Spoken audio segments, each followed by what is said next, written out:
আসসালামু আলাইকুম।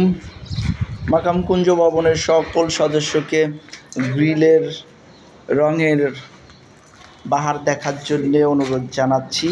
আমরা ওয়ান টাইম রং ইউজ করি নাই, একদম কোম্পানি থেকে ভালো মানের রেড অক্সাইড আনা হয়েছে এবং সুন্দর রং হয়েছে, কত ফিনিশিং হয়েছে। আর এগুলি কাল পরশু এগুলি গ্রাইন্ডিং শেষ হয়েছে, কাল পরশু আবার লোক আসবে, এগুলি কালার করবে। আর এইগুলা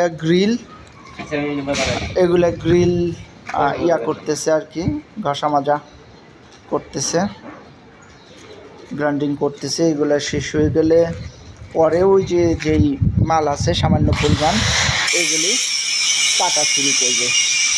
কন্টিনিউ টাকা হলে আবার মাল আনবো। ধন্যবাদ।